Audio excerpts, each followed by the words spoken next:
We have just learned that Palace has issued a statement revealing that His Majesty the King has received a cancer diagnosis. In an extraordinary declaration that has reverberated throughout the royal household, King Charles III has officially designated Princess as his heir. For many years, has stood faithfully by Prince William's side, but now, in a decision that will reshape the monarchy's future, she has been propelled into the central role. This unexpected turn of events may redefine the royal institution in ways no one anticipated. What prompted King Charles to make such a bold and contentious appointment, and how will this choice influence the succession of the crown? Let us examine the circumstances step by step. In February 2024, Palace issued a brief statement that stunned the nation. After apparently undergoing routine treatment for an enlarged prostate, King Charles III, who at the time had waited nearly his entire life to ascend the throne, was found to have cancer. There were no pompous declarations, no grand address from the palace balcony. Instead, a succinct press release informed the public that the illness had been detected early. The deliberately vague language left space for rampant speculation. What type of cancer was it? Would His Majesty be able to carry on with his duties? Had plans already been made for a possible transfer of authority? Questions swirled not only in tabloids and television studios, but behind closed doors in government offices and quiet parlors across the kingdom. Despite the severity of the diagnosis, King Charles swiftly returned to public engagements just weeks later. His appearances were brief and meticulously staged. He offered carefully measured smiles, cordial handshakes, and a composed demeanor that belied the personal battle he was facing. Yet those who observed closely could see the strain in his expression. Privately, courtiers and senior aides intensified discussions about succession. Though no sovereign wishes to contemplate the possibility of a truncated reign, contingency plans were quietly drafted and rehearsed. The monarchy's public image remained steadfast, yet behind the scenes, everyone understood that time was no longer on the king's side. Queen remained a steadfast presence, offering support and calm in official photographs. Prince William, meanwhile, began to assume additional duties, greeting crowds more frequently and projecting an air of readiness. But beneath the polished surface, a sense of urgency pervaded every royal household gathering. The institution could not afford further instability after weathering so many storms in recent years. Just as the public was adjusting to the news of the king's illness, another tremor hit the palace. In March 2024, a statement announced that Princess herself had been diagnosed with cancer. Known for her poise and serenity, she surprised the world by dispensing with customary palace protocol. Rather than a formal stamped with the royal insignia, she released a simple, heartfelt video message.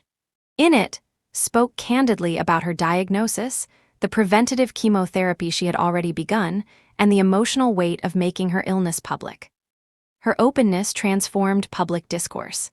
Cancer sufferers, survivors, and their families saw their own experiences reflected in her courage.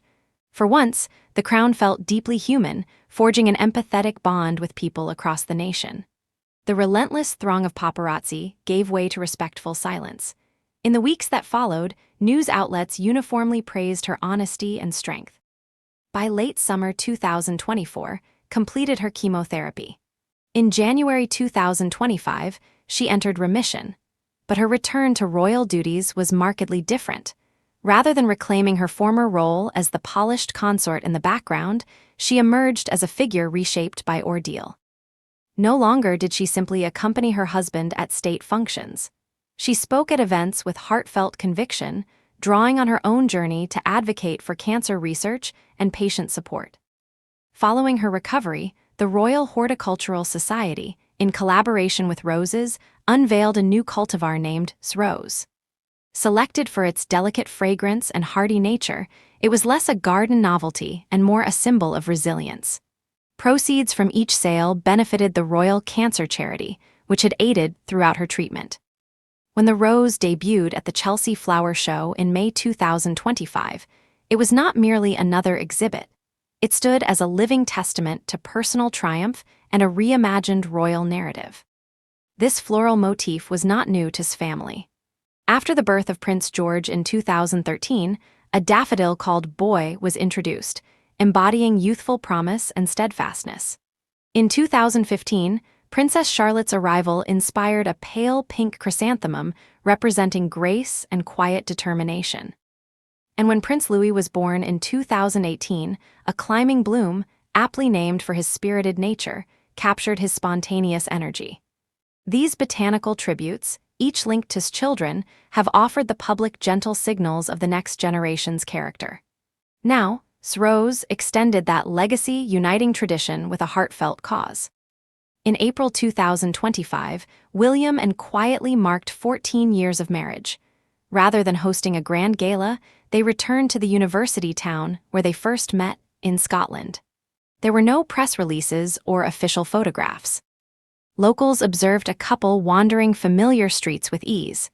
A smile carried the depth of someone who had endured profound trials. William's protective presence felt instinctive rather than performed.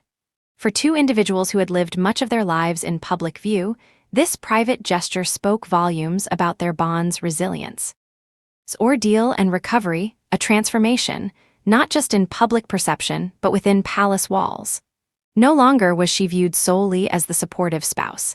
She became a leader in her own right.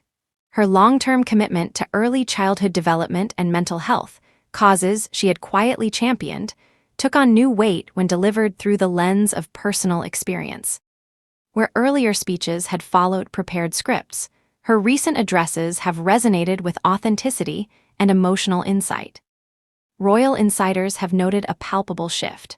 Private briefings once reserved exclusively for the king are now shared with William, and legal advisors have dusted off succession protocols, and senior courtiers have begun referencing as a central figure in the crown's future. Opinion polls show a surge of public support for a gradual transfer of duties, favoring the younger generation's energy and vision. Amid this backdrop, an unanticipated private luncheon between King Charles III and Princess took place at a discreet royal residence. No official statement followed, but observers interpreted the meeting as a symbolic passing of trust. Here was a monarch, aware that his days on the throne might be numbered, seated across from the woman who had already won the public's confidence and empathy. In the days that followed, solo engagements increased.